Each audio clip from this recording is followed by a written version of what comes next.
Hai, kita bertemu lagi di channel Real Atkins Menu. Channel yang berkongsikan olahan resipi khas untuk pengamal diet Atkins sejati. Hai, kalau yang derhaka Atkins ataupun pengamal diet Atkins ataupun diet lain, boleh je nak try resipi kat sini. Resipi yang diolah kali ini adalah sup ayam asam keping gaya diet Atkins. Semestinya tanpa penggunaan stevia, gula, pemanis buatan, Ajinomoto, sos buatan kilang, rempah sup pasaran yang telah pun dimasukkan atau dicampurkan dengan kisaran beras. Tiada sayuran terhalang Atkins tahu dalam resipi kali ini. Dan jangan lupa elakkan penggunaan cube atau serbuk berasa pasaran kerana ianya terlarang Atkins.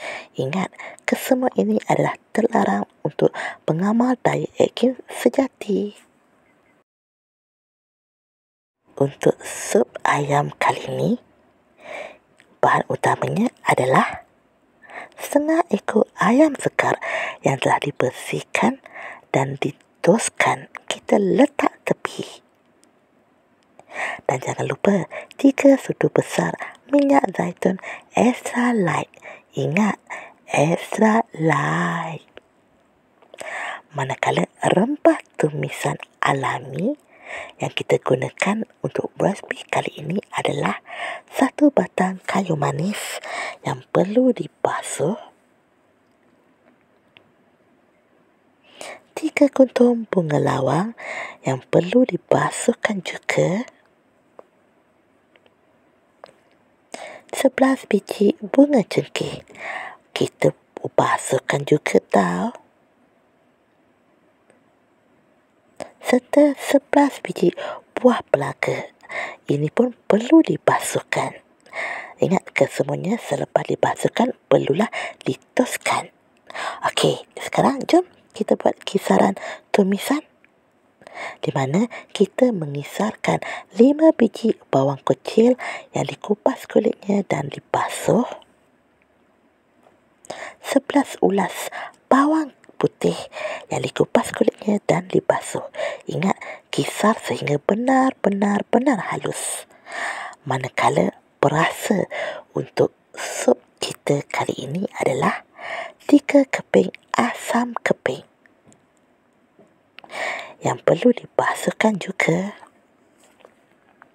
1 cube stok ayam Atkins homemade yang anda boleh order atau dapatkan resipi bila beli detox. Untuk sayuran, bagi pengamal diet Atkins sejati, kita menggunakan 1 batang seledri yang dibersihkan dan dipotongkan kecil. Boleh je lagi nak masukkan dekat chicken atau cili merah, cili hijau. Dan jangan lupa bahan sampingan yang wajib ada dalam air, iaitu air kosong sebanyak 500 ml darab 2 bekas, aka 1 liter lah tu. Dan rempah khas, rempah sup Atkins homemade. Okey, kita dah siapkan semua bahan.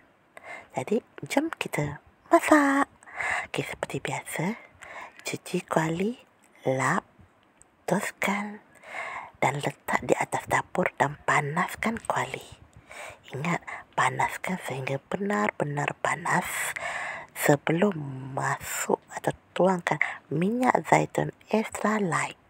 Ingat, extra light tau, bukan extra virgin, sebab ramai sangat yang tersilap. Lepas dah tuangkan 3 sudu besar minyak zaitun extra light tu, biarkan panas seketika. Kemudian kita oleskan minyak zaitun biar serata di dasar kuali. Lepas dah panas betul-betul tu, masukkanlah ke semua rempah tumis kering. Kemudian tumiskan selama 3 minit sehingga naik bau. Hati-hati tau, sebab mungkin akan ada terpercik minyaknya. Ingat, tumiskan sehingga naik bau selama 3 minit. Kemudian barulah masukkan ke semua bahan kisaran tumisan. Ingat masukkan ke semuanya tau. Dan masukkan tu kita tumiskanlah ke semua bahan tumisan tadi selama 5 minit. Kali ini 5 minit. Ingat tumiskan selama 5 minit sehingga ianya benar-benar mewangi dan bertukar warnanya sedikit. Tapi pastikan jangan hangus tau.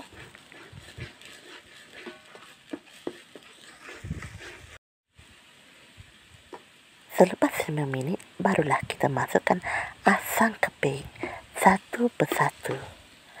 Tujuan kita masukkan asam keping ni dan tumiskan selama 3 minit adalah kerana kita nakkan rasa asam tu yang boleh bantu menghilangkan rasa mual. Kebiasaannya, ibu-ibu mengandung sering rasa mual. Jadi, asam keping tu membantu menghilangkan. Okey, lepas dah gaulkan, selepas masukkan asam keping tu, kita biarkan ianya 3 minit dengan api yang sederhana. Lepas tu, apa lagi? Masukkanlah rempah sup Atkins Homemade. Yang ini boleh je order dengan kami.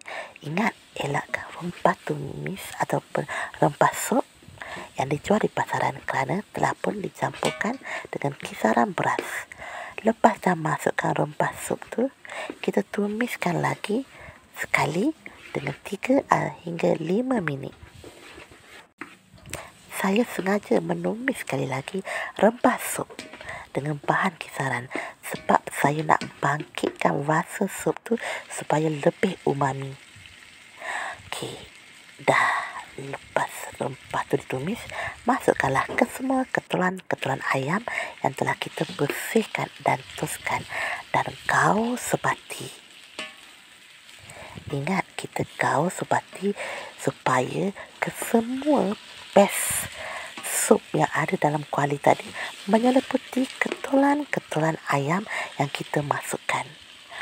Ini mungkin mengambil masa sedikit, tapi apa salahnya sebab kita nakkan rasa umami yang terlalu sedap untuk sup kita selain menghilangkan rasa mual. Ingat, pastikan sebati sejati gaulannya. Dah sebati gaulannya tu, barulah kita masukkan 1 liter air kosong.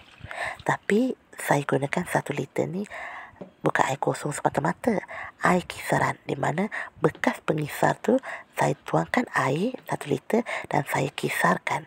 Kemudian baru tuangkan dalam kuali ni. Dan lepas tu jangan lupa untuk kacau serata. Biar semuanya sebati di dalam air sehingga menjadi kuah yang smooth dan menimbulkan rasa umami. Lepas tu kita renehkanlah selama 20 minit dengan api yang sederhana. Ingat, api sederhana tau. Lepas dah renehkan selama 20 minit, kita masukkanlah potongan batang sadri. Kalau nak masukkan potongan cili merah atau cili hijau atau lada benggala, boleh je masa ni. Dah masukkan sayuran yang lulus Atkins tu, kacau sekata sejati. Okey, biar ianya smooth je. Dan kita biarkan ianya mereneh selama 10 minit dengan api yang sederhana. Sebab kita tak nak sayuran tu terlalu lembik. Selepas 10 minit, tutup api dapur dan hidangkan. Okey, bagi pengamal diet Atkins atau ibu-ibu yang tengah mengandung atau berpantang yang berdaya Atkins, cukuplah ratah seketul atau 3 ketul. Jangan lupa sayuran. Jangan lupa untuk minum detox Rough One selepas 1 jam selesai berbuka puasa ataupun selepas 1 jam menikmati menu makan malam. Set detox boleh diorder di Instagram real_diet_Atkins_Malaysia.